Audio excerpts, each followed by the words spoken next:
Olá pessoal, tudo bem? Eu sou o Fernando e na sessão do curso de macroeconomia usando R Python, a gente vai ir para uma segunda parte do curso, que é explorar a economia no longo prazo. Ou seja, a gente vai estudar agora o crescimento econômico de longo prazo de uma economia. Então, dentro disso, a gente vai começar a olhar os principais modelos de crescimento econômico, né, que partem lá do modelo de solo e as suas extensões. Bom, a gente vai dividir essa aula primeiro introduzindo os fatos estilizados dessas teorias de crescimento econômico. Depois vamos apresentar o modelo básico de solo, adicionando em seguida o progresso tecnológico nesse modelo e por fim também adicionar o chamado capital humano neste modelo de solo, certo?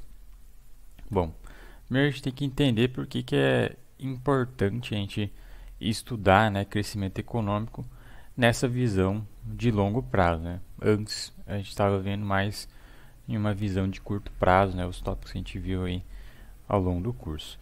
Basicamente, quando a gente vai olhar para o longo prazo, comparar economias no longo prazo, né, a gente vai se perguntar por que algumas economias, como está aqui nesse gráfico, né, o Brasil e os Estados Unidos, é, elas divergem tanto, né, nesse chamado longo prazo. Né? Longo prazo é um horizonte temporal aí que a gente não vai definir exatamente o que, quanto, né, quantos anos, quantas unidades de tempo, né, seria longo prazo. A gente vai deixar isso em aberto. Mas a gente pode observar que no longo prazo as economias divergem, né, em termos de crescimento e principalmente quando a gente olha medidas de crescimento per capita, como é o PIB, né, per capita. A gente pega lá o PIB, divide pela população do país para obter o PIB per capita. E a gente observa claramente nas duas linhas aqui que as economias elas divergem bastante no longo prazo. Inclusive, existe uma tendência, né, de que países mais ricos, né, continuem cada vez mais ricos, né, e países mais pobres eles vão deixando gradualmente de ser pobres, né, mas esse gap, né, essa diferença, ele vai se ampliando. Então, por que será que alguns países são ricos, como os Estados Unidos, e alguns países são considerados pobres, né? Talvez podemos dizer que o Brasil seria um país pobre, né? Mas não seria uma fala muito acurada. Mas tem vários exemplos que a gente vai ver aí de países pobres. Então, a gente está interessado, né, em estudar a economia no longo prazo para saber, né, para responder essa pergunta, né, por que alguns países são pobres e alguns países são muito mais ricos. Então, basicamente, o que a gente vai ver a partir dessa motivação, esses modelos, essas teorias de crescimento econômico vão buscar descrever, né, esse diferencial de crescimento no longo prazo entre os países.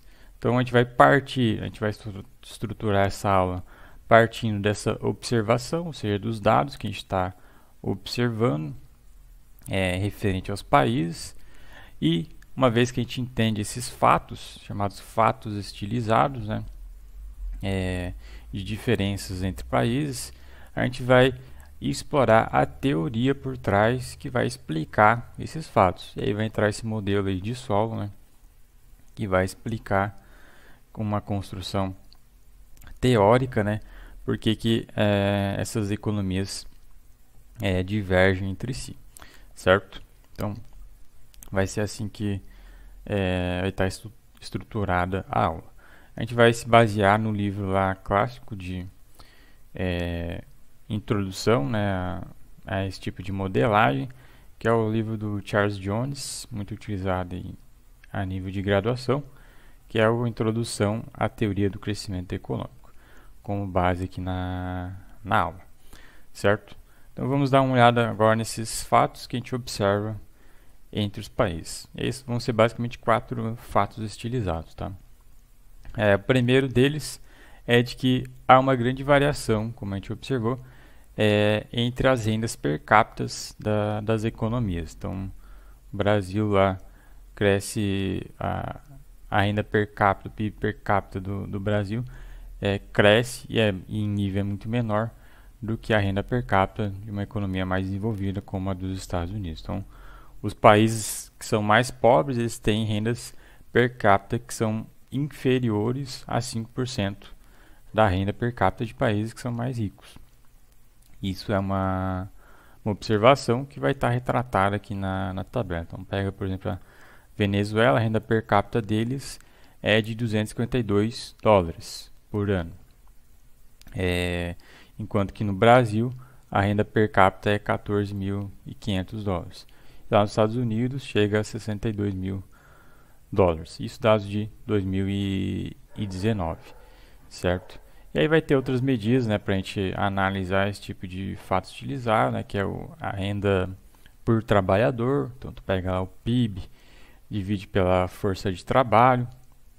A gente vai obter, por exemplo, para os Estados Unidos, $130.000. Para a Venezuela, $614. Também é interessante analisar a força de trabalho propriamente dita. Então, a taxa de participação da mão de obra entre as economias também vai divergir. No caso da Venezuela, é 0,43%, do Brasil 0,58%, dos Estados Unidos e Alemanha, que são países mais desenvolvidos, já aumenta mais. Então essas métricas, né, são interessantes para a gente avaliar essas diferenças entre os países. E aqui na última coluna dessa tabela, a gente tem uma métrica mais sintetizada, né, que é a taxa de crescimento anual, né, do PIB por trabalhador, nesse período aí da década de 50 até o último dado disponível que a gente está pegando aqui, que é 2019. Então, a taxa média de crescimento do PIB por trabalhador do Brasil nesse período aí foi de 2,5%, enquanto na Alemanha foi 3%. Já nos Estados Unidos foi menos que isso, foi 1,73%. E aí vai ter os casos aqui de mais extremos, né, que, por exemplo, a Venezuela, todo esse período, né, a renda per capita, a renda por trabalhador, na verdade, cresceu negativamente 4,99%, então 5%, certo? Então, são todas as métricas que a gente avalia nessas variações entre a renda per capita, né, ou renda por trabalhador, entre os países. Então, são coisas que a gente observa, né, que a gente consegue visualizar nos dados. O segundo fato que a gente vai apresentar aqui é de que as taxas de crescimento econômico, e aí realmente a gente vai avaliar, né, em termos percentuais, elas variam substancialmente de um país para outro. Então, pega esses mesmos países e calcula aí uma taxa de crescimento do PIB desses países, né? Você vai obter aqui esse tipo de gráfico aqui para comparar essas economias, né? Então, em geral, né, você vai obter taxas de variação de crescimento econômico, né, entre essas economias bastante diferentes. E aí dá para observar que no eixo Y, né, que as escalas elas já retratam isso. Então, aqui no caso do Brasil, a gente tem aqui a linha do zero, né? O ponto máximo aqui na escala do eixo Y foi 20%, lá por volta de década de 90, por aí. E depois disso, né, um crescimento ali, um boom de crescimento até a crise de 2008, depois uma queda e por assim em diante. E as economias mais desenvolvidas, né, elas geralmente vão ter taxas de crescimento muito mais estáveis, né? Então, que a economia norte-americana ela varia nesse intervalo de menos 2,5% até 5%, né? Então não tem grandes variações. Já economias menos desenvolvidas, né, a gente vai ter esse tipo de comportamento que é no caso da Venezuela, né, que desde aí acho que 2010, né, vem decrescendo, né, vem caindo, né, o crescimento vem apresentando crescimento negativo até os dados mais recentes. E aqui os outros casos, né, então o Zimbábue tem taxas de crescimento aí negativas em 40%, assim como positivas em 60%. Então, se você comparar, né, principalmente os casos extremos, né, que seria essas economias menos desenvolvidas com as economias mais desenvolvidas, né, fica mais claro observar essa diferença, né, de crescimento econômico entre elas, né, as taxas de crescimento econômico. Então, é mais um fato estilizado que comumente a gente observa, né, entre um país e outro.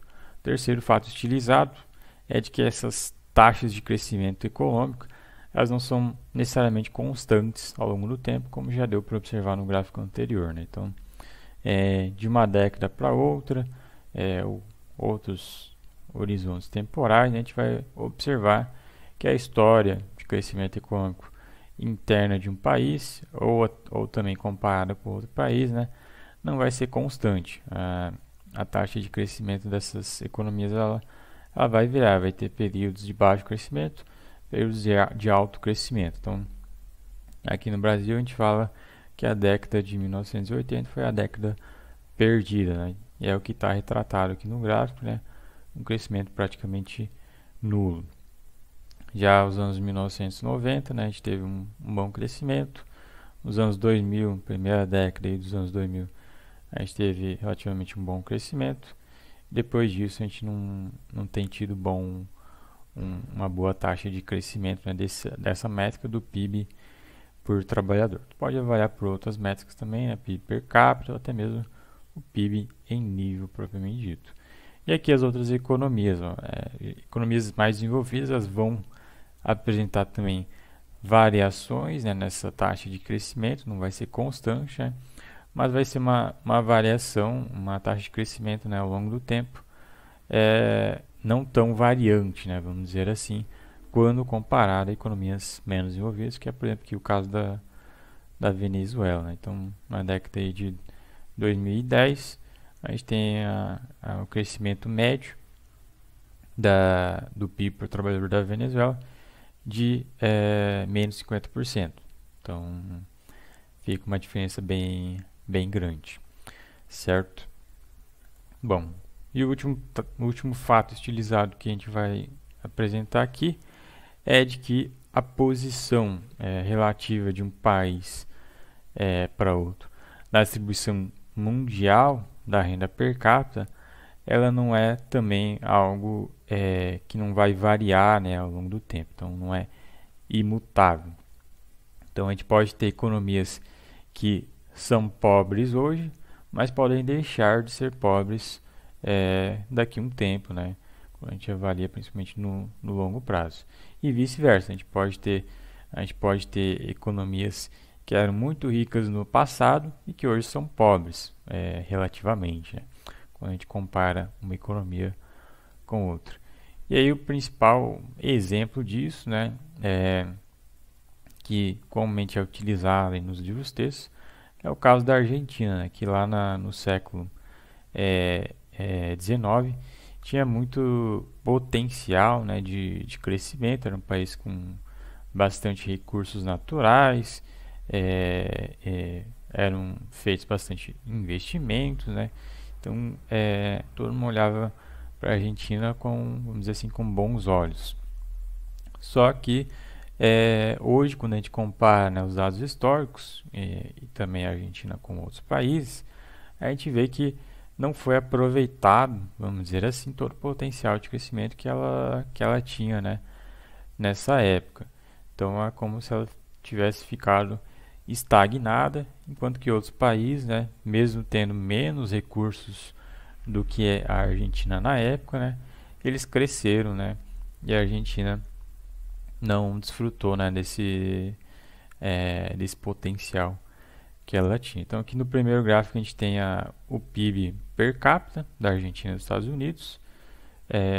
Seria bom aqui ter dados mais anteriores, né, aqui aos anos 1950, que eu acho que é o que começa aqui os dados, né, justamente para observar isso que eu acabei de mencionar, né.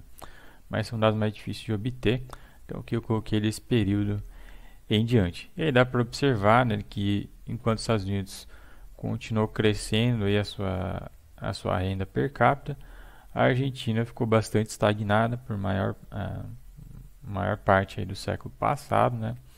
Somente aí mais recentemente, né, que vem apresentando um crescimento de renda per capita.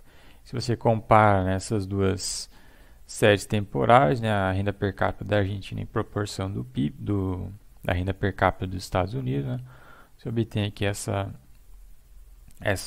esse outro gráfico aqui, que vai dizer aqui que durante a maior parte aí do século passado, praticamente até os anos 2000, a renda per capita da Argentina correspondia somente a cerca de 15% da renda per capita dos Estados Unidos, sendo que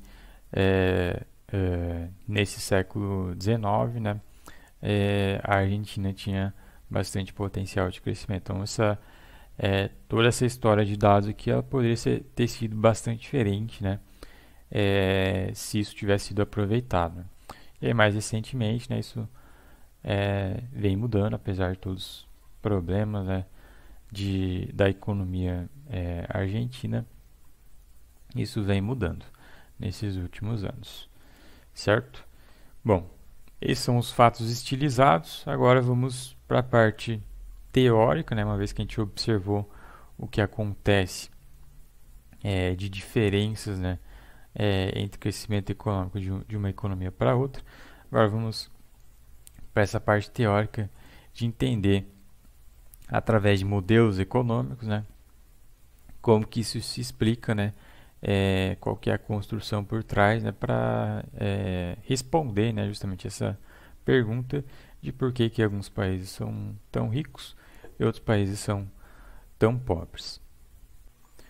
Bom, dentro disso, a gente vai começar olhando aqui o modelo básico de solo de crescimento econômico, que foi criado lá pelo Robert Solow em 1956, e dada essa contribuição que ele deu para a literatura, ele ganhou o Prêmio Nobel em 87. Então, é um modelo muito simples, muito básico, vamos dizer assim, mas que foi uma grande contribuição para a literatura econômica, né? E que é estudado, né, atualmente, né, por qualquer pessoa que estuda economia, né, principalmente macroeconomia no longo prazo. Então, é um modelo bem interessante a gente começar a entender, né, todos esses fatos estilizados, né, numa perspectiva teórica. Bom, o modelo, por ser uma construção básica, né, e bastante simples para explicar por que algumas economias são pobres, outras ricas e tal, ele é repleto, né, de hipóteses, né, como grande parte dos modelos econômicos, né, ele é repleto de hipóteses que vão simplificar a realidade, né? Então, é um modelo que vai simplificar a realidade, e dentro dessas hipóteses que ele assume, né, que acontecem, que vão retratar a economia dos países, né, eu listei aqui essas daqui. Então, a primeira hipótese lá é de que o mundo ele vai ser formado por países que vão produzir apenas um único bem. Então, o Brasil produz lá, por exemplo, sapato, Estados Unidos produz sapato, a Alemanha produz sapato e por assim em diante. Então, é somente um único bem que todas as economias produzem, né, e consomem. Então, por conta disso, né, se todos os países produzem um único bem, então não tem sentido uma economia, né, importar ou exportar de outra economia. Então, não há comércio internacional. As economias nesse modelo elas são fechadas. A outra hipótese simplificadora é de que a tecnologia, vai ser aqui um conceito um pouco abstrato e bastante aberto, mas a gente vai deixar assim por enquanto, ela é exógena nesse modelo, ou seja, ela vai, vamos dizer assim, cair do céu. Ela é dada no modelo. Então, questões relacionadas à pesquisa e desenvolvimento, por exemplo, elas não vão afetar a tecnologia existente interna, né, dentro de um país, né? Então, se uma empresa dentro de um país possui um setor de pesquisa e desenvolvimento, mesmo com esse setor de pesquisa e desenvolvimento, essa contribuição que teria, né, para o processo produtivo de sapatos dessa empresa, desta economia, isso não vai afetar em nada esse processo produtivo. Então, isso que significa, né, a tecnologia ela ser exógena no modelo. Outra questão importante é de que as pessoas elas poupam uma parcela que é constante do seu salário, ou seja, da sua renda. E tudo isso que é poupado, né, ou seja, a poupança, é automaticamente convertido, né, em investimentos. Então, o modelo ele vai assumir essa identidade aí macroeconômica de que poupança é igual a investimento, certo? E outra questão relacionada às pessoas dessa economia é de que elas gastam uma fração constante, né, do seu tempo acumulando o que é dito como qualificações, ou você pode pensar como escolaridade e por assim em diante. Isso aí não vai entrar exatamente agora na parte do modelo básico, né? Mas isso vai ser importante quando a gente adiciona capital humano no modelo. Então, as pessoas elas utilizam uma parte do seu tempo para se qualificar, por exemplo, profissionalmente. E por fim, toda a população dessa economia, todo mundo que existe dentro de um país, a população de um país, faz automaticamente parte, né, da força de trabalho desse país. Ou seja, todo mundo que está na economia é trabalhador. Ou seja, se tem no Brasil, por exemplo, 200 milhões de pessoas, se amanhã nasceu uma nova pessoa, o modelo assume que essa uma nova pessoa também já é trabalhadora, independente da idade dessa pessoa ou não, né? Então, são hipóteses bem difíceis, né, de a gente ter na realidade, né, mas que o modelo assume, né, de maneira a simplificar a realidade complexa que a gente tem e poder entender, né, esses diferenciais aí de crescimento entre as economias, certo? Então, essas são as hipóteses. Sempre bom você, vez ou outra, passar por elas, né, relembrar elas, para poder compreender, né, determinado ponto ou outro do modelo.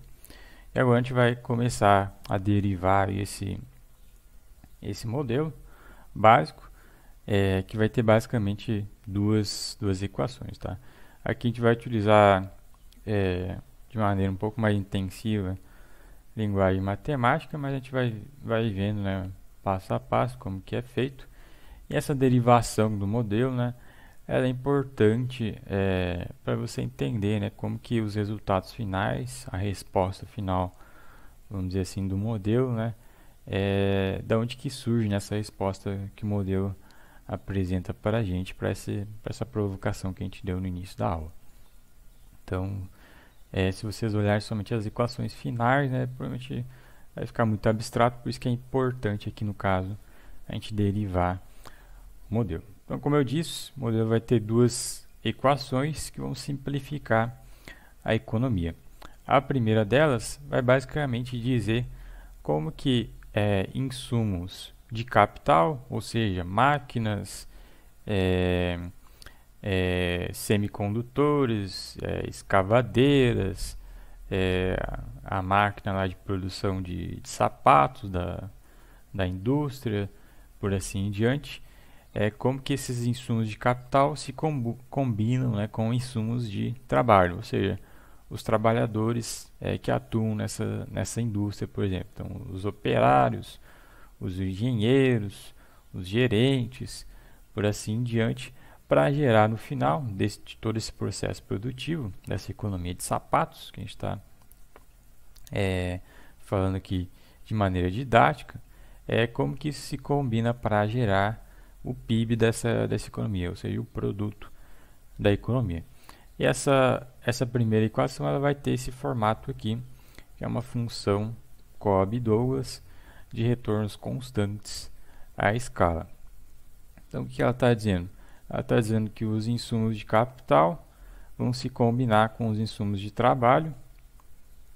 Então, aqui a gente tem o capital, se combina com os insumos de trabalho, com esses termos aqui esses termos na exponencial, né?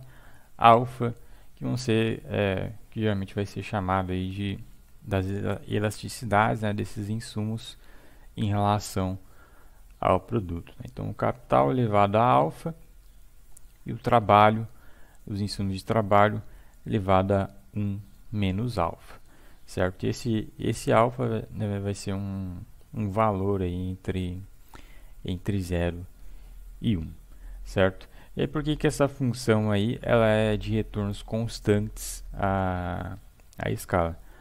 Isso significa dizer que se a gente dobrar tudo que tem de insumo de capital e insumo de trabalho nessa economia, o produto obviamente vai dobrar. Então, se a gente colocar aqui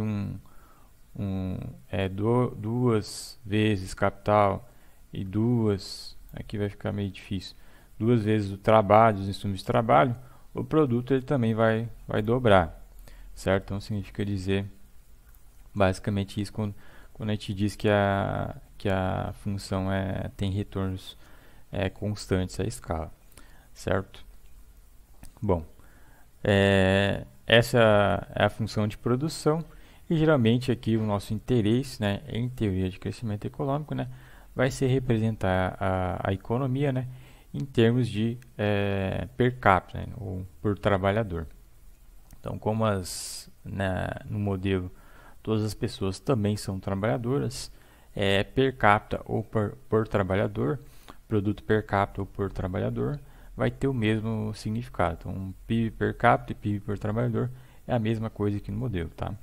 Na realidade não é, mas aqui no modelo vai ser, certo? Então, a gente vai pegar o primeiro passo aqui no modelo, né, para derivar ele, pegar essa função aí e passar ela em termos per capita ou por trabalhador. Então, a gente pega esse termo aqui e divide ele por L, né? Então, como que a gente faz isso?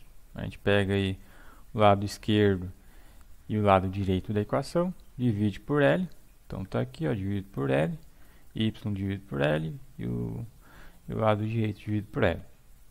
E a gente vai utilizar aqui algumas notações. Então, y dividido por L, isso daqui, ele vai ter essa notação aqui, ó. Vai ser equivalente a yzinho. E K por L, esse termo aqui, Kzão por L, Lzão, né? Vai ter essa segunda notação aqui, que é o Kzinho. Certo? Isso aí vai servir para a gente simplificar aqui os termos, né? E diminuir, né, todas essas equações aí, deixando ela mais compactas, né? mais reduzidas. Então, y por L vai virar yzinho. K, aí no caso aqui a gente vai passar esse alfa aqui para o lado de baixo, pro denominador, né? Então, quando a gente faz isso, a gente vai ficar no lado de baixo com L elevado a alfa, positivo, e em cima vai ficar somente o L elevado a 1, né? Positivo. E aí no caso a gente vai ter o K por L e elevado a alfa, aqui o K, e o L elevado a 1, né, que é a mesma coisa que você omitisse, né, dividido aqui por L elevado a alfa. Então esse termo aqui, esse primeiro K por L, vai virar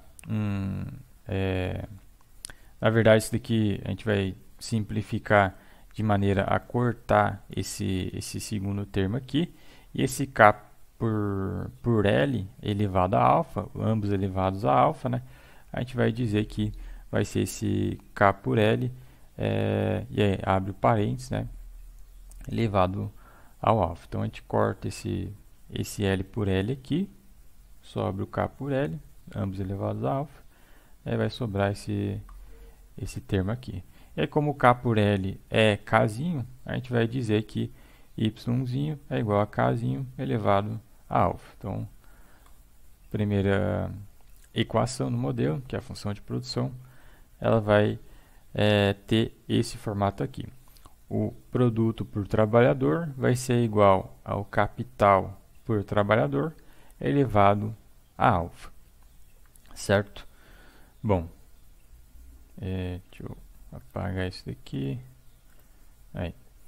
Bom, o que basicamente a gente vai fazer com essa função de produção, né, é retratar ela através de um gráfico, né, relacionando justamente essas duas variáveis, né, o produto por trabalhador, produto per capita, e o capital por trabalhador, ou capital per capita, justamente para observar mais visualmente, né, como que essa relação dessa primeira função aí, dessa primeira equação, né, se dá.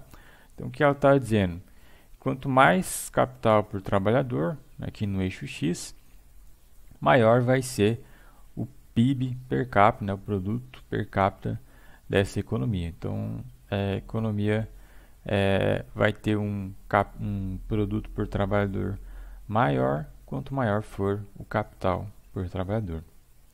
É isso que a função de produção em termos per capita está dizendo, que é essa curva aqui, assumindo, né, esse valor de alfa aqui igual a 0,25.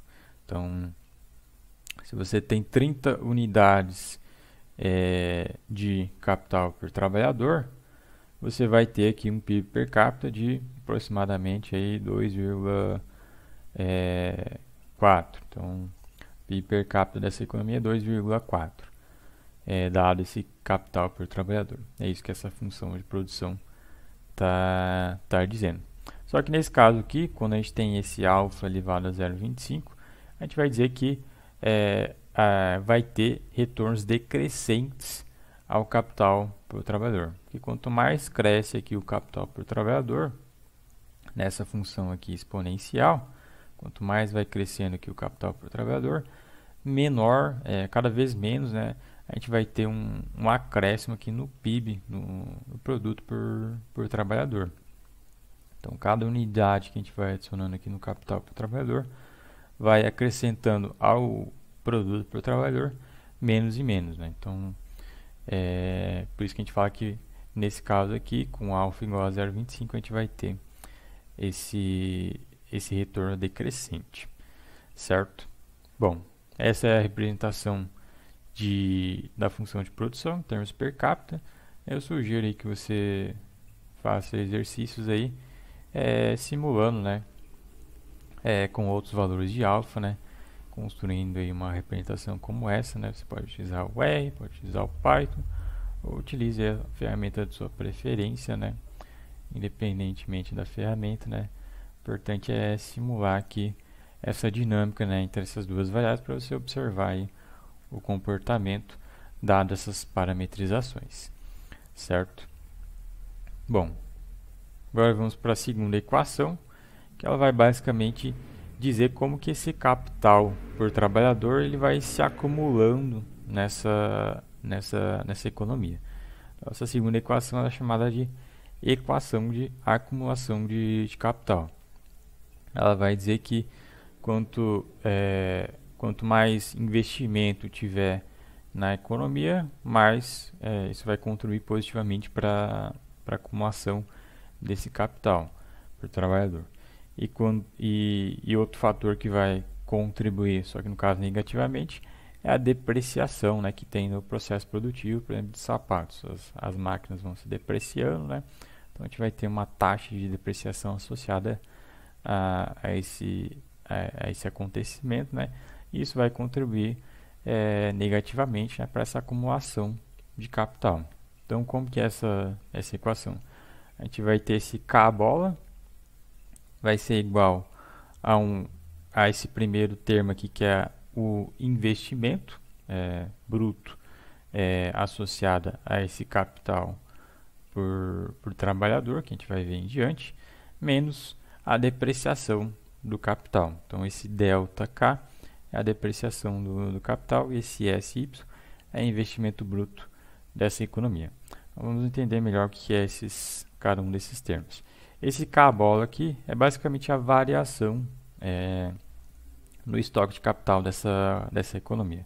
Você pode entender isso em termos mais simples como o capital no tempo t mais 1 menos o capital no tempo t. Então é basicamente isso que ele está informando. Ou ainda você pode entender como a derivada, né, do capital em relação ao tempo. Né? Então K bola vai ser igual à derivada do capital em relação ao tempo. Esse termo aqui significa derivada, certo? Então o capital é isso aí, esse K bola na verdade é isso aí, é a variação por período, né, do capital, do estoque de capital. O segundo termo vai ter vai ser dois termos aqui, né, que é esse S, que vai ser essa taxa de poupança da economia, que ao mesmo tempo a poupança é igual ao investimento, então é uma taxa de investimento da economia associada à renda dessa economia, né, o produto da economia, né? Então é uma parcela do produto, né, que é investida, né, dado esse termo S. Então vai formar dessa forma, né, o investimento bruto dessa economia. Esse primeiro termo aí. E o segundo termo ali vai ter esse delta, que vai ser a taxa de depreciação do capital associado às unidades, né, de capital da economia. Então, isso daqui vai formar o montante de depreciação do capital, certo? Bom, partindo dessa equação básica, a gente vai também derivar ela para tentar tornar ela mais simples. Então, da mesma forma que a gente fez lá na função de produção, a gente vai reescrever ela, né, em termos de per capita, então, ou por trabalhador. E a gente vai utilizar essa notação aqui, o L bola dividido pelo L vai ser igual a N. Esse N vai significar que é a taxa de crescimento populacional desta economia simplificada ou taxa de crescimento da força de trabalho. Esse termo L bola dividido por L vai surgir quando a gente começar a diferenciar essa equação aí, certo? E a gente vai utilizar essa notação substituindo esse L bola por L como esse Nzinho, certo? Bom, então vamos começar a derivar aí essa equação. Primeiro passo que a gente vai dar é derivar o K por L, né, que é o Kzinho, em relação ao tempo. Então, o que a gente faz aqui? A gente vai derivar ambos os lados dessa equaçãozinha aqui, o Kzinho igual a KL, em relação ao tempo. Então, como que fica? Derivada de K em relação ao tempo igual a derivada de K em relação à derivada de... na verdade, que é a derivada de K por L, né, em relação ao tempo. E a gente vai aplicar aqui que eu vou supor que vocês já conheçam, né, que é a chamada regra do quociente, quando a gente tem esse tipo de especificação aqui para a gente derivar. Então, como que vai ficar? Derivada de K em relação ao tempo vai ser igual a derivada de K em relação ao tempo vezes L, que estava aqui no denominador, menos a derivada de L em relação ao tempo vezes o K, que está aqui no numerador, dividido pelo denominador ao quadrado. Então, L aqui está ao quadrado, certo? E aí agora a gente tem aqui uma equação maior, né? E agora a gente vai simplificar ela, né, para tornar a leitura aqui mais fácil. Então, o que a gente vai fazer? A gente tem aqui derivada de K em relação ao tempo, a gente vai chamar ela de K bola. Então, sempre quando a gente se referir à derivada em relação ao tempo, a gente vai chamar de K bola. Da mesma forma aqui, ó, a gente tem a derivada de Kzinho em relação ao tempo, a gente chamou de Kzinho bola. O L tá aqui associado à derivada de K em relação ao tempo, menos o L, a derivada de L em relação ao tempo, que virou aqui L bola, vezes o K, já estava aqui antes. Dividido aqui pelo L ao quadrado que a gente tinha ali antes. Então agora ficou mais fácil, né, simplificar aí a notação. Então o que a gente vai fazer? A gente primeiro divide essa divisão aí em dois termos. Então o K bola vezes L dividido por L ao quadrado, menos, que está aqui no meio, né? O L bola vezes K dividido por L ao quadrado. Isso aqui, né, é a mesma coisa que a gente tinha aqui em cima, só com a separação, né, em dois termos, né, dessa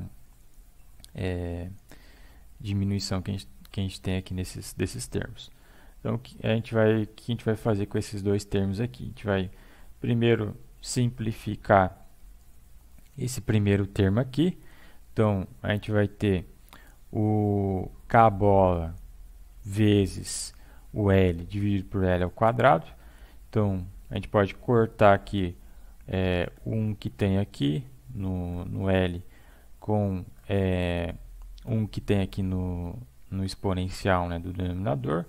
Então, vai virar K bola por L, que é o que está aqui, menos, que é o que está aqui, né, esse segundo termo aqui, que a gente também vai simplificar. Então, a gente vai cortar um aqui, com o 2 aqui, vai virar somente um L, na verdade não, aqui é um L bola, né? Então esqueçam isso que eu acabei de falar. Deixa eu pegar aqui.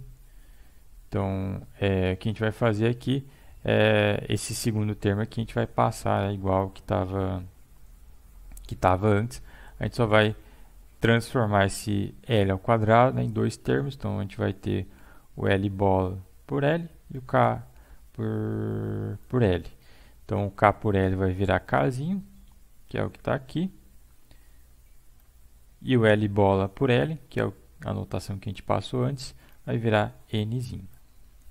E a gente vai ter esse primeiro termo aqui, novamente aqui, certo? K bola por L. E aí, isolando para esse termo aqui, que é o que está mais diferentão, né? Aqui, vamos dizer assim, a gente vai chegar nessa equação aqui de baixo, que a gente passa aqui para o lado esquerdo, na verdade, a gente passa esse menos nk para o lado esquerdo, né? E aí, isolando para o KL, né? K bola por L, a gente vai ter igual a Kzinho bola mais, que estava negativo aqui antes, nk. Então, essa daqui é a equação que a gente chega aqui desse primeiro passo. K bola por L igual a Kzinho bola mais nk. Então, o Kzinho bola é o capital por trabalhador, a derivada do capital por trabalhador, mais a taxa de crescimento populacional, mais o capital por trabalhador. E aqui a gente vai ter esse outro termo, né, que não vai ter um significado aqui tão explícito, né, que vai ser esse capital, a derivada do capital em relação ao tempo por trabalhador, certo? A gente vai utilizar essa expressão aqui no segundo passo, que a gente vai ter aqui apresentado. Então, a gente vai partir lá da equação de acumulação do capital, que é essa daqui. Então, o Kzinho bola igual investimento menos a depreciação do capital. A gente vai reescrever essa equação aí em termos, né, per capita. Então, divide por L, que é o que está aqui. E depois disso, a gente começa a simplificar a equação, né? Então, y dividido por L vai virar yzinho, que é o que está aqui. e K dividido por L vai virar Kzinho, que é o que está aqui, ó. Então, agora a gente tem K bola por L igual Szinho Yzinho menos delta Kzinho. E a gente vai utilizar justamente esse termo aqui, que a gente chegou ali no passo anterior, né? No slide anterior, a gente isolou, né, para esse termo aqui, que é o K bola por L. Agora a gente vai substituir, né, a gente vai pegar esse lado direito aqui, dessa equação aí, que a gente derivou, e vamos substituir aqui nesse lugar aqui, da equação de acumulação de capital que a gente está derivando aí. Então, pegando lá o lado direito, colocando aqui, a gente vai ter ali o Kzinho bola mais NK igual o segundo termo que a gente já tinha aqui anteriormente, tá? Então, agora é só isolar, né, para o Kzinho bola, para chegar nesse resultado final aqui, ó. Então, isolando para o Kzinho bola, né, a gente passa esse NK para o lado direito, a gente vai ter a taxa de investimento per capita, menos a taxa de crescimento populacional, mais a depreciação associada ao capital per capita da economia, certo? Então, o que essa equação aí está nos dizendo, né?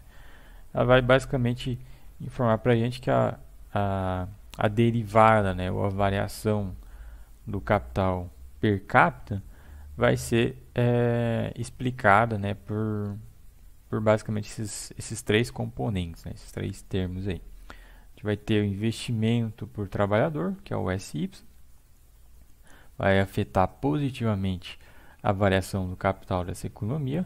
Então, quando o investimento aumenta, a variação do capital por trabalhador também vai aumentar. E a gente vai ter os outros termos aqui. Então, o N vezes K, o NK, né, vai ser a taxa de crescimento populacional. Ele vai reduzir, né, tem um termo negativo aqui, ele vai reduzir a variação do capital, né? Então, quando surgem novos trabalhadores na economia, novos trabalhadores aí associados ao capital per capita da economia, vai afetar negativamente a variação do capital por trabalhador dessa economia. E assim como também, né, a depreciação, que é esse delta vezes K, que é a depreciação aí por trabalhador, também vai reduzir o capital per capita dessa economia, certo? E o mais interessante, né, obviamente, é visualizar, né, isso através de um gráfico, né? Então, a gente tem as duas equações chamadas de equações fundamentais do modelo de solo, que é o produto por trabalhador e o capital por trabalhador, que a gente acabou de derivar. E geralmente a gente vai expressar essas duas equações, né, através do que a gente chama de diagrama de solo, que é esse gráfico aqui.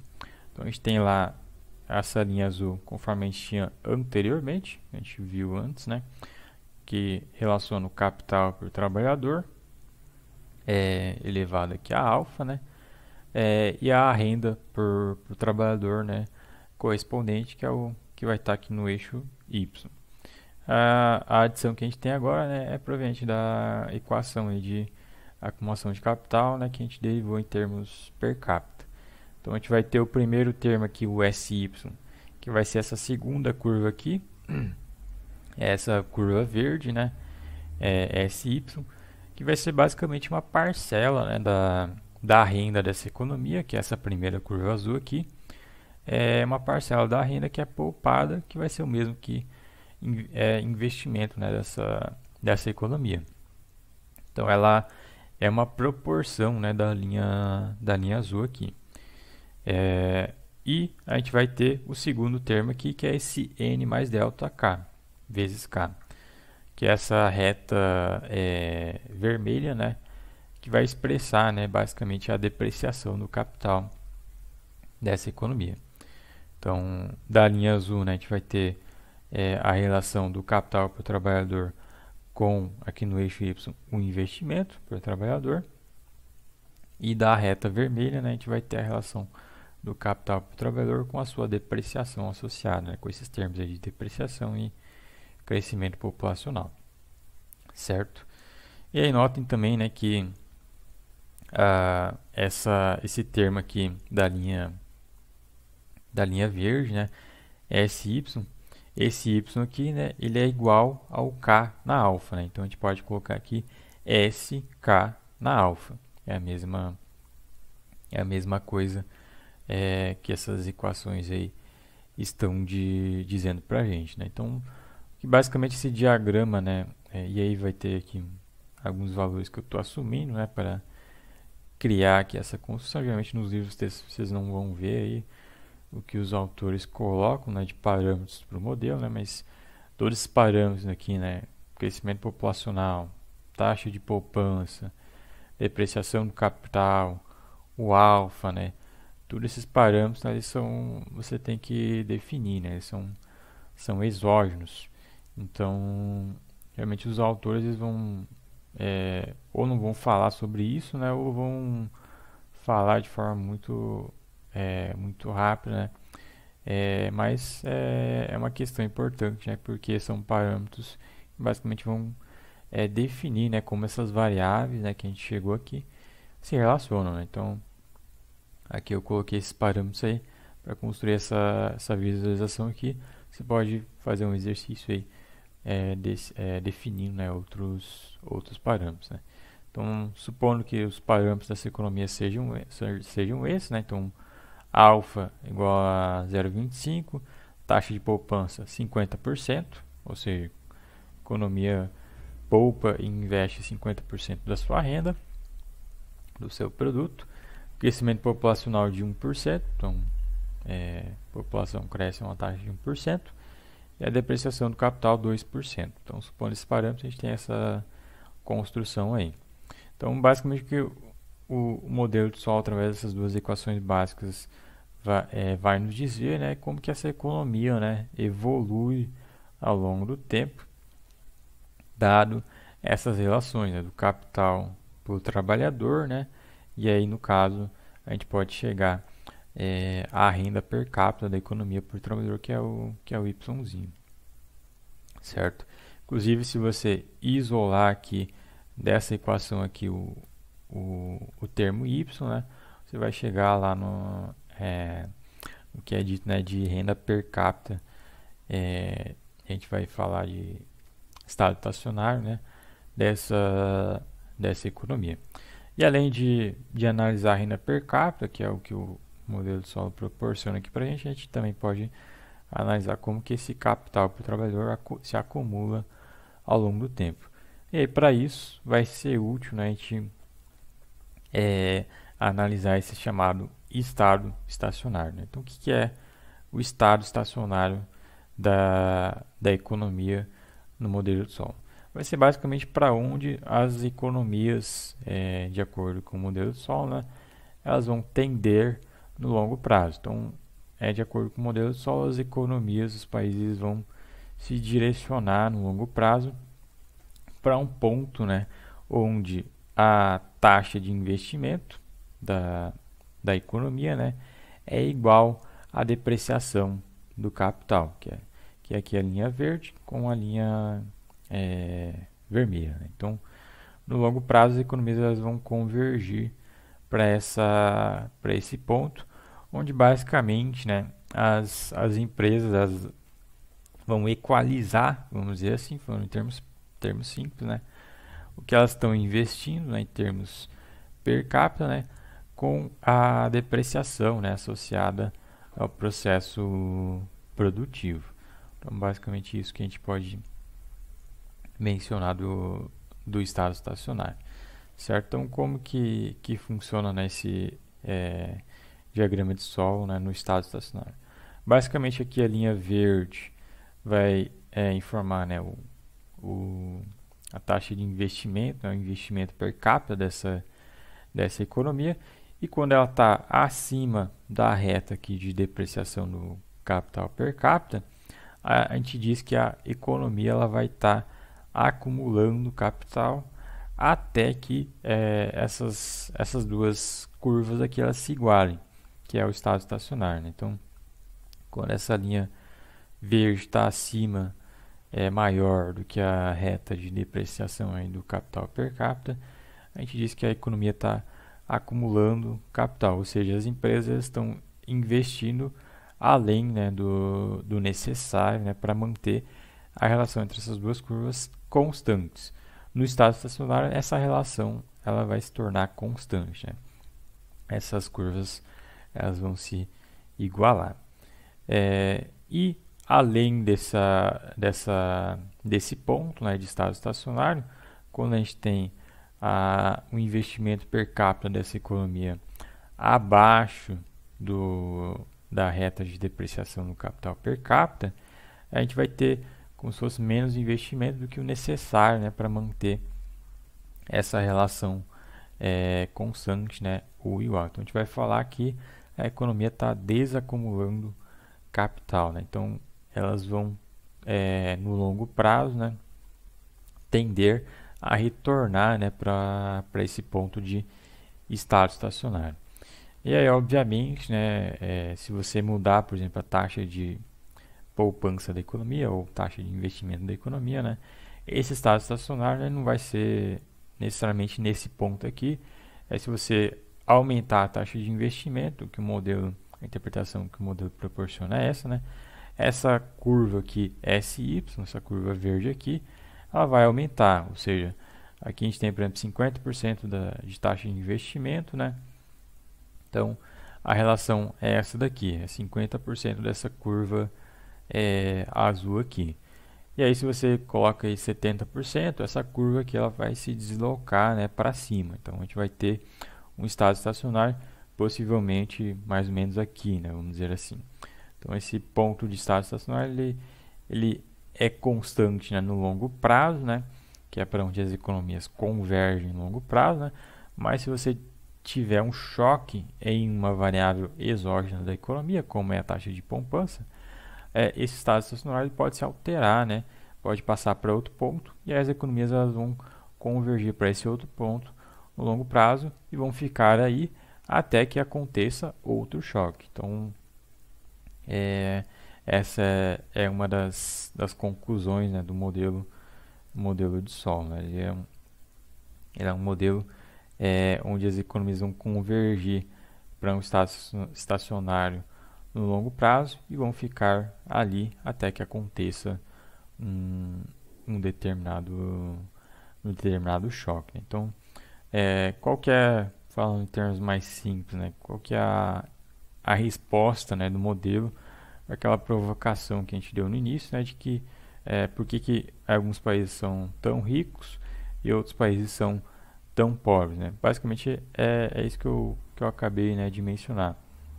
O que vai explicar esse diferencial, né, é justamente essa razão, né, de taxa de poupança e de investimento, né, entre um país e outro, né? Então, dado uma taxa de poupança maior, a gente vai ter aqui no eixo Y, né, uma renda per capita, um produto per capita, né, maior quando a gente compara uma economia com outra, né? Então, se uma economia poupa aí, vamos supor, 10%, outra economia poupa 50%, essa segunda economia, por ter uma taxa de investimento maior, né, ela vai tender a ser um país mais rico, né, no longo prazo, porque ela vai estar acumulando, né, mais capital para o trabalhador e, consequentemente, isso vai levar a mais renda per capita, né, PIB per capita na economia, certo? E a outra informação interessante que a gente consegue tirar do diagrama, né, de solo é quando a economia está no estado estacionário, essa diferença aqui do ponto de estado estacionário com o ponto, né, aqui na curva azul, no estado estacionário, que a gente chama aí do SY no estado estacionário e a renda per capita no estado estacionário, essa diferença aí entre esses pontos vai ser aí o consumo, né, per capita da economia, quanto que as pessoas estão consumindo, né, da parcela de consumo da sua renda, né? Então, as pessoas investem toda essa área aqui, né, da curva SY, e aí o que sobra, né, todo esse quadrante aqui vai ser o que as pessoas vão estar consumindo, né, da sua renda total, vamos dizer assim, certo? Bom, basicamente é isso. Agora vamos seguir adiante, né, adicionando tecnologia a esse modelo. Bom, esse modelo aí com a adição desse novo termo, dessa nova variável que a gente chama aí de tecnologia, ou também costuma se chamar também de progresso tecnológico, ou ainda tem gente que chama de produtividade total dos fatores, é, ela vai ser uma variável que vai surgir aqui no modelo como uma variável exógena. Antes, no modelo básico, ela estava implicitamente, né, no modelo. Agora ela vai ser representada aqui no modelo explicitamente.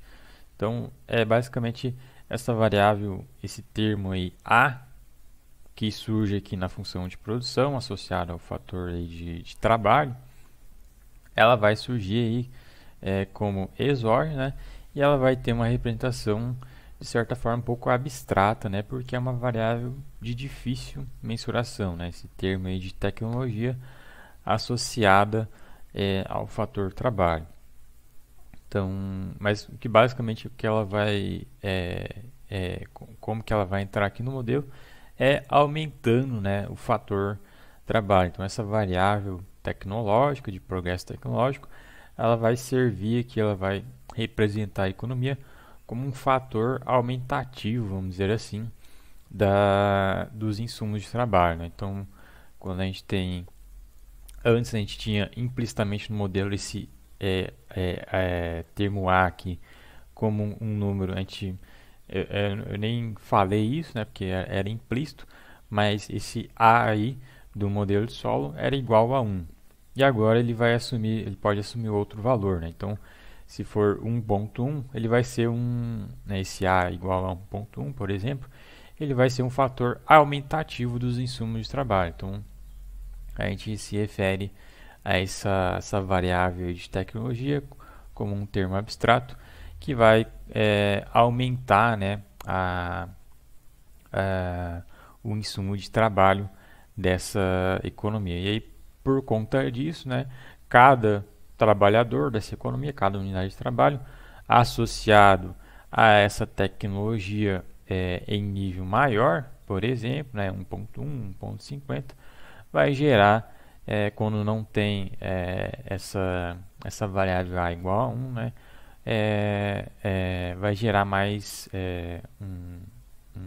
vai gerar mais produção, né, vamos dizer assim, vai gerar mais produto.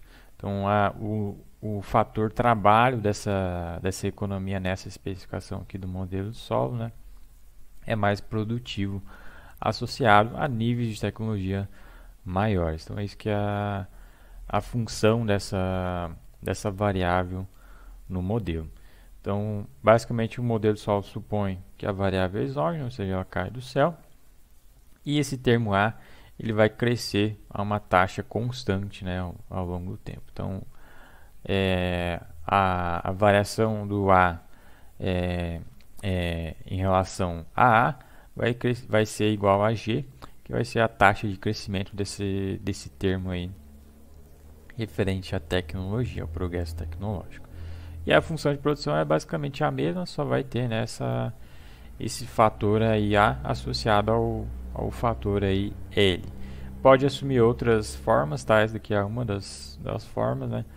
Mas tem outras especificações, por exemplo, o A associado ao capital e por assim em diante.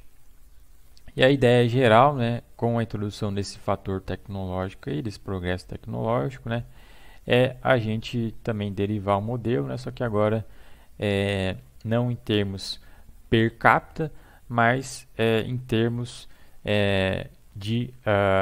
per capita por unidade efetiva de trabalho. Então, a gente vai expressar, por exemplo, o produto não per capita, mas o produto por unidade efetiva de trabalho, que vai ser toda essa expressão aqui, não dividido por L, mas dividido por AL, né? A vezes L. Então, a ideia geral, né, é fazer o mesmo procedimento que a gente fez antes, só que ao invés de dividir por L, a gente divide por AL, certo? E aí, esse termo, né, AL, né, ele é comumente chamado aí, de unidade efetiva de trabalho, né, que é o trabalho associado ao nível tecnológico dessa economia. Então, a gente vai utilizar umas novas notações aqui. O Y por AL, a gente vai chamar de Yzinho til, que é esse til aqui em cima do Y. E o K por AL, a gente vai chamar, para diferenciar do Kzinho, a gente vai chamar de Kzinho til, tá? Que é o produto por trabalhador, o produto per capita por unidade efetiva de trabalho, que é com utilizando aqui esse progresso tecnológico, né, nessa representação. E o capital per capita vai ser capital per capita por unidade efetiva de trabalho.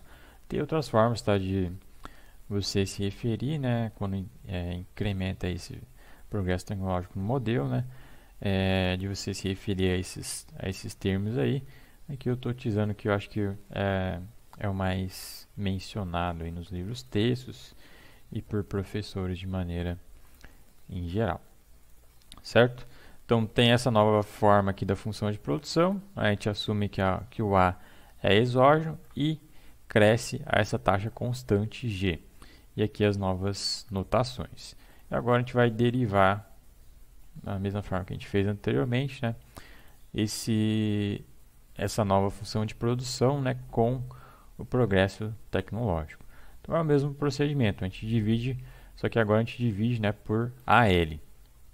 Então a função de produção nova dividida por AL, está aqui o AL,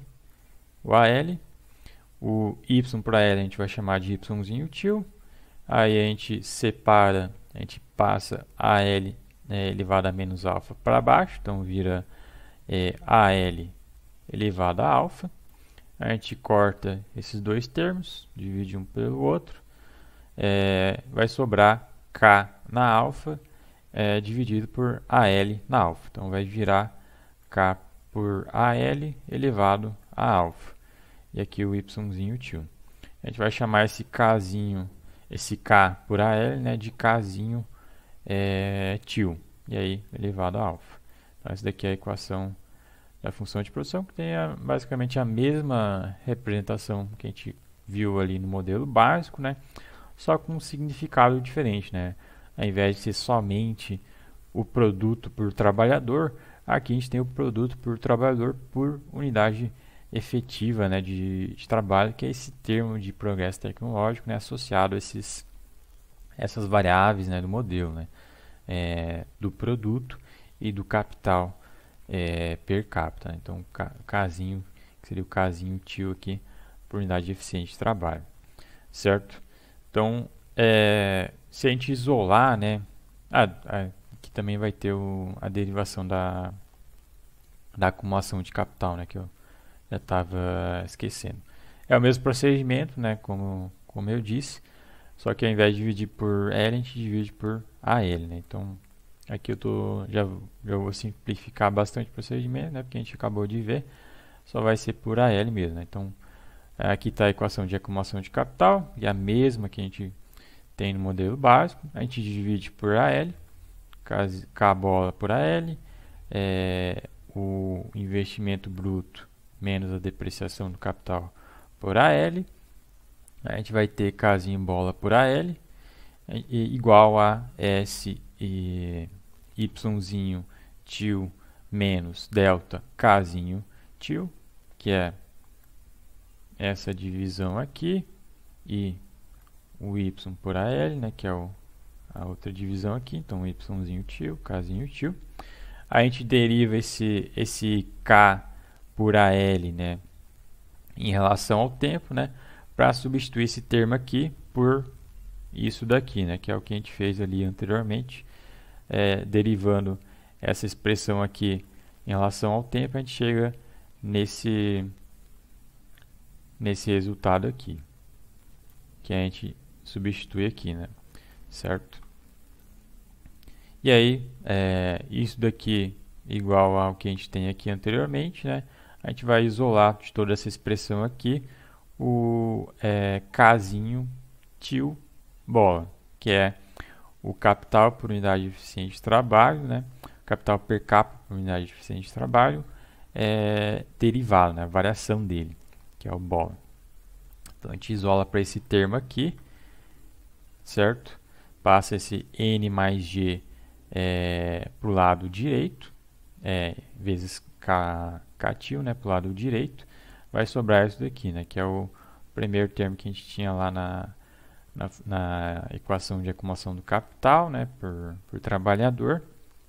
Só que agora com esse novo significado, né, associado à tecnologia, menos o segundo termo, né, da equação de acumulação do capital, com um termo adicional, né, que é esse G, que vai ser essa taxa de crescimento, né, que surge quando a gente deriva, né, essa expressão, essa taxa de crescimento, né, do progresso tecnológico. Então, ao invés de ter só N mais delta, a gente tem N mais G mais delta, associado aí ao capital per capita dessa economia, certo? E aí, como eu disse, né, previamente, você pode isolar, né, o y tio aqui dessa expressão aqui, de toda essa expressão aqui, né, para chegar na renda per capita por unidade eficiente de trabalho, né, dessa economia. E aí, como esse y tio é igual a y dividido por AL, né, que é igual a, se a gente passar ali se a gente dividir o y por L, vira yzinho por A, né, então y por L vira yzinho, né, então é a mesma coisa que y dividido por A.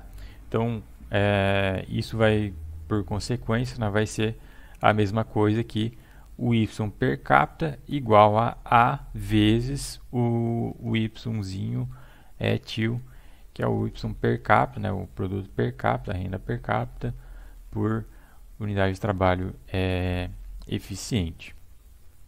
Então, dada essa derivação, né, a gente pode concluir que a renda per capita dessa economia, né, ela vai ser aumentada, né, por esse fator aí de progresso tecnológico. Então, o A associado ao produto per capita, né, por unidade eficiente de trabalho, né, ele vai elevar, né, a renda per capita da economia. Além, né, dos outros termos, né, que tem aqui que eu coloquei aqui na nota de rodapé, né, então a gente tem o y per capita, né, a renda per capita no estado estacionário, ela vai ser igual a, quando você isola esse y aqui dessa equação, né, você vai ter essa expressão aqui, você vai ter o y per capita, vai ser igual a esse termo A de progresso tecnológico, né, vezes esses outros termos aqui, que é a taxa de poupança no numerador, o N mais o G mais o delta no denominador, elevado a alfa dividido por 1 menos alfa. Então, a renda per capita ela vai ser explicada, né, por essas variáveis exógenas expandidas, né, multiplicadas aí pelo progresso tecnológico. Então, ele vai aumentar, ele vai atuar no modelo aumentando, né, a renda per capita da economia, que é o que a gente não tinha antes no modelo básico, né? Esse termo A aqui, esse G, né, a gente não tinha anteriormente. Certo? Então, essa é a principal diferença do incremento do progresso tecnológico no modelo. Certo? Bom, aí, obviamente, né, a representação aí gráfica, o diagrama e todas as interpretações ali que a gente viu, né, são idênticas, né, ao modelo básico. Então eu vou ser mais breve aqui nesses incrementos que a gente está fazendo no modelo, certo? E agora a gente vai ver um novo incremento aqui no modelo, que é o incremento do capital humano, né, esse modelo de solo. Bom, e por que a gente vai acrescentar isso que a gente está chamando de capital humano a esse modelo de crescimento econômico? Basicamente, nessas duas especificações do modelo de solo que a gente acabou de ver, modelo básico e com tecnologia, a gente está supondo, né, que todos os trabalhadores da economia, né, que são todas as pessoas ao mesmo tempo, eles são todos iguais, né? Então, o trabalhador da fábrica produtora de calçados A, ele é igualzinho ao trabalhador da fábrica de calçados B. E aí, esses dois trabalhadores são todos iguais, né, nessa economia.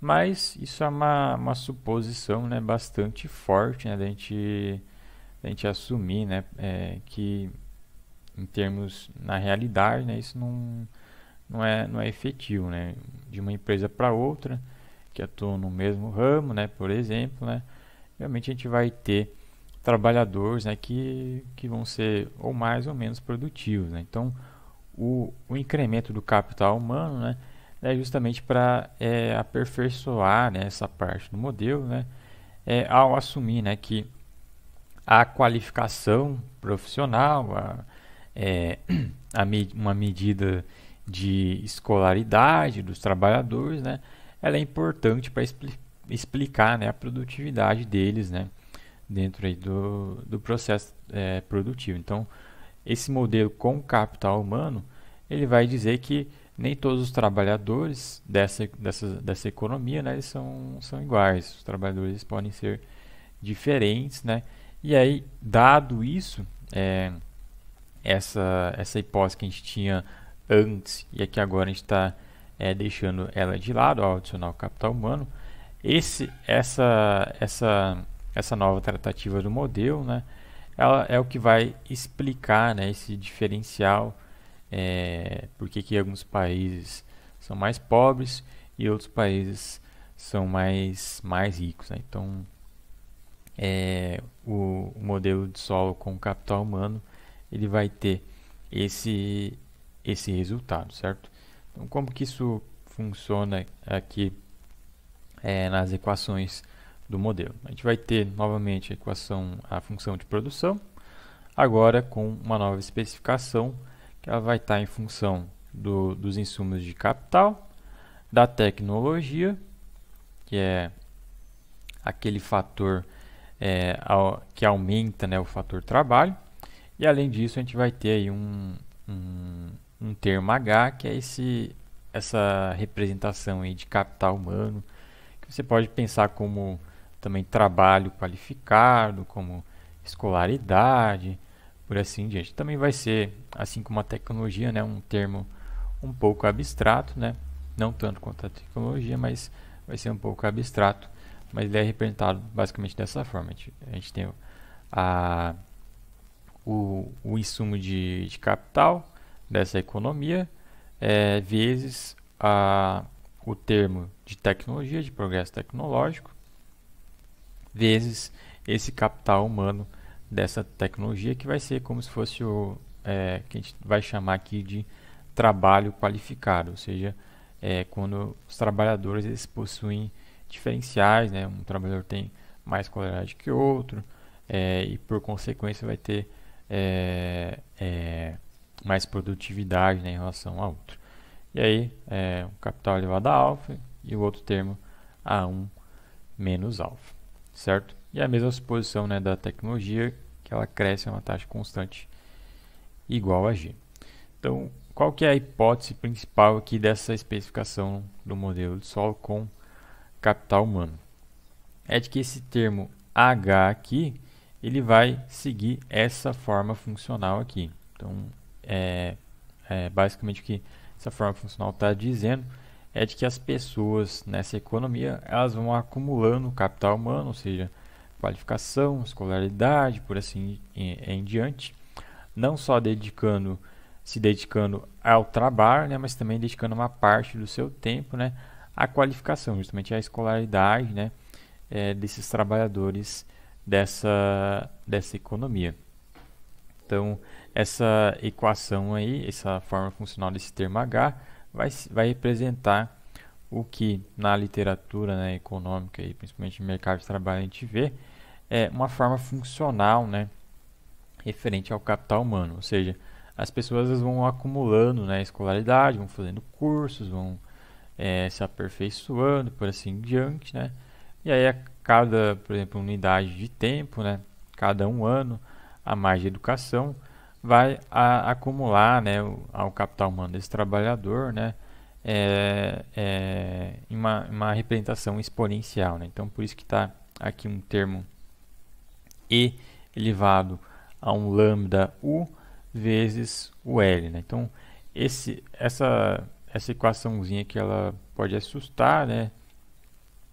Porque ela é uma suposição aí do modelo, mas ela vai ter um importante papel aqui nesse modelo com capital humano, né? Porque vai ser basicamente uma inspiração que vai entrar aqui nesse modelo baseado em trabalhos aí, empíricos da literatura econômica referente a capital humano, né? Então, a gente encontra, né, nessa literatura econômica que, por exemplo, um ano adicional de educação, na maioria dos países, né, em média, representa 10% a mais, né, na renda dos trabalhadores, no salário dos trabalhadores, né? Então, essa representação aqui, ela vai traduzir, né, esses trabalhos, vai incorporar o resultado desses trabalhos empíricos, né, da literatura, né? Então, a gente tem esse E, que é a função exponencial, que é a mesma coisa que o ESP, né? Desses termos aqui. O lambda ele vai representar uma constante positiva, que você pode ter como justamente esses 10% a mais que você tem no seu salário quando você tem um ano adicional de educação, de escolaridade, né? Então, esse lambda, ele pode ser esses 10%, pode ser outro valor, né? Então, vai depender de país para país, né? Realmente, você vai supor que todos os países têm esse mesmo retorno, né? Mas é uma suposição bem forte. Mas vamos simplificar aqui. Então esse lambda aí, ele vai representar esse retorno à qualificação, né? Que é uma constante positiva. Por que é uma constante positiva? Porque um ano adicional de educação, né? Vai ser muito difícil que, ao ter mais escolaridade, o trabalhador perca. Isso tem um impacto negativo, né? Sobre a sua renda, o seu salário, né? Então, por isso que ele é positivo, certo? Então, ele aumenta, né, o salário, né, desse trabalhador, falando em termos simples. E esse termo aqui que está elevado também, esse U, ele é a fração, né, de tempo que as pessoas, os trabalhadores, eles se dedicam à escolaridade, à qualificação, por assim em diante. Então, vai ser quantas unidades de tempo, ou seja, quantos anos de escolaridade que o trabalhador tem na economia, vezes o retorno, né, que esses anos adicionais de escolaridade tem, né, sobre o salário desse trabalhador. E aí, o resultado dessa expressão, né, vai multiplicar as unidades de trabalho dessa economia, né, e o resultado de tudo isso daqui vai representar, né, no modelo, o capital humano, certo? Então, falando em termos simples, seriam isso, né? Então, o L que seria o número de trabalhadores multiplicado aí por esse outro termo, e aí o resultado vai ser esse H aí, que é esse capital humano. Então, vamos exemplificar isso de uma forma, um exercíciozinho aqui numérico, né, para ficar mais fácil de entender.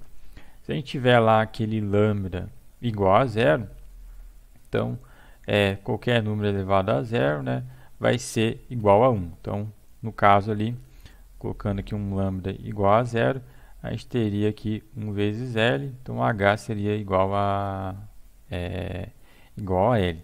Então, isso significaria dizer que nessa economia nenhum trabalhador, né, é qualificado, todos os trabalhadores eles são iguais. Então, dado esse resultado, essa forma funcional que a gente tem no modelo, né, isso vai, ao mesmo tempo, significar que o capital humano, né, ele é fundamental, né, para explicar o diferencial, né, de renda per capita entre as economias. Então, justamente, ele atua como um fator que vai aumentar, né,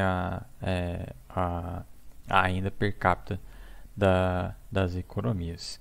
Então, vamos simular aqui alguns outros exemplos. Vamos pegar ali, por exemplo, um único trabalhador. Então, L igual a esse L aqui igual a 1. Vamos supor que esse trabalhador tenha um ano, se qualificou, né, com um ano adicional. Então, U igual a 1. A gente substitui aqui esse U igual a 1. E de que o retorno desse um ano adicional de educação, de qualificação, seja 10%. A gente vai assumir esse lambda aí como 10% para um ano adicional de educação. Pode ser outro valor, tá? Então, aqui o lambda vai ser igual a 10%. Então, e o termo E, né, aproximadamente, é o número de Euler lá, que é aproximadamente 2,71. Então, fazendo essa continha aqui, a gente vai ter que o capital humano, né, desse trabalhador é de 1,10. Ou seja, cada ano adicional que esse trabalhador se qualifica vai aumentar o capital humano em 10%. E aí, pela construção, na forma funcional, né, a gente vai ter um impacto positivo sobre o produto dessa economia, né? É isso que o modelo está nos dizendo. Então, se por exemplo, que esse resultado que nos fala, né? Se, por exemplo, esse trabalhador produzia um sapato por hora, com esse incremento, né, de um ano adicional de educação, assumindo 10% de retorno para cada um ano de escolaridade, né? Como resultado, agora ele vai ser mais produtivo, né? A produtividade dele vai aumentar, e agora ele vai produzir mais que um sapato por hora, ou seja, 1,1 sapato por hora, né? Então, o produto que ele produz nessa economia de um único trabalhador, né, ele vai ter esse impacto aí positivo, né, vai aumentar esse produto dessa economia de um único trabalhador.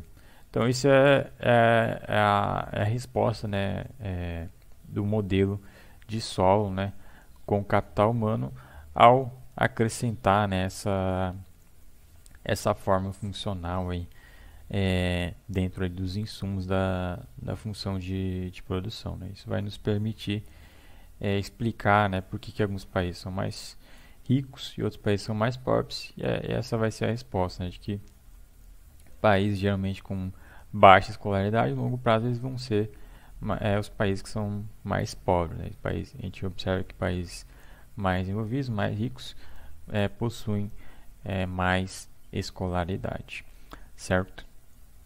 E aí a derivação, né, do modelo é basicamente a mesma, né? Aqui a gente vai resumir.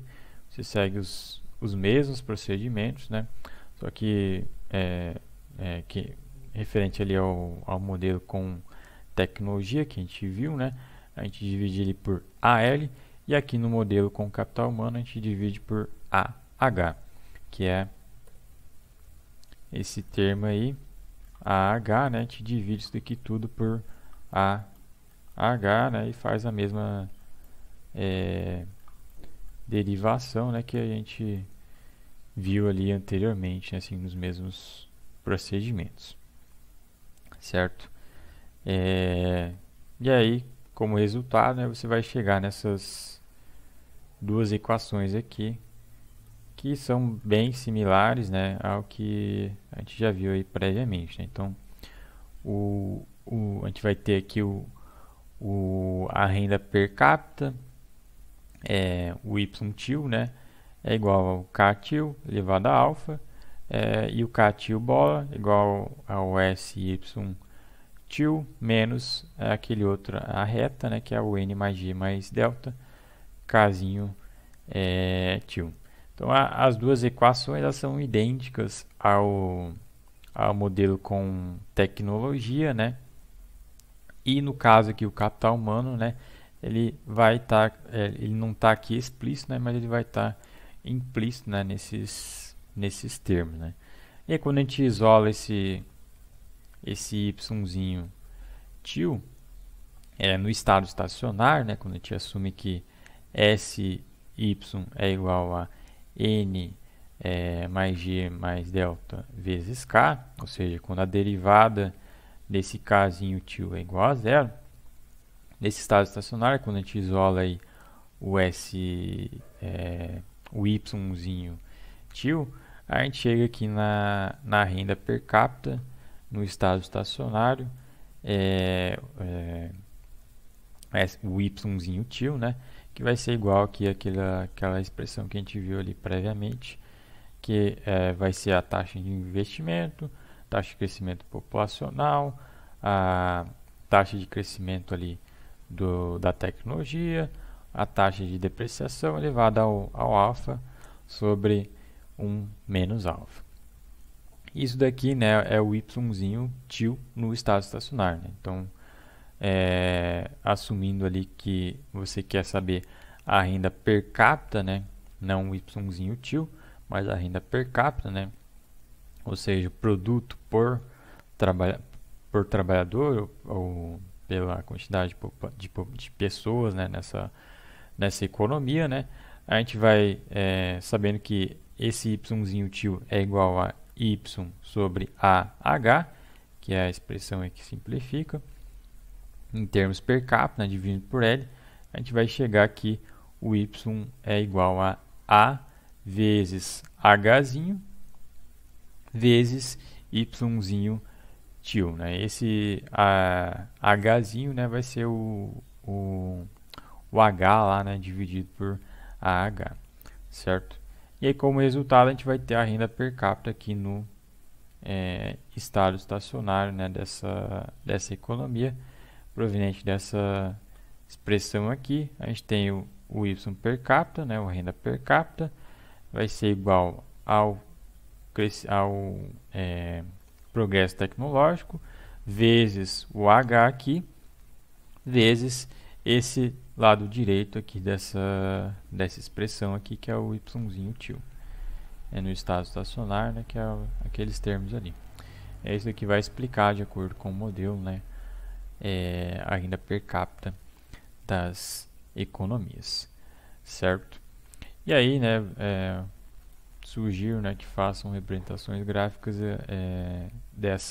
desses resultados, desses modelos, né, para vocês observarem, né, as diferenças, né, de um para outro, né, conforme aquele primeiro gráfico que eu mostrei, né? Então, pelo resultado aqui, pela equação, né, dá para ver claramente que tanto a tecnologia quanto o capital humano, né, eles vão ser fundamentais, né, em relação ao modelo básico, né, para aumentar, né, a renda per capita, né, quando a gente multiplica esse AHzinho aqui, isso vai aumentar a renda per capita da economia.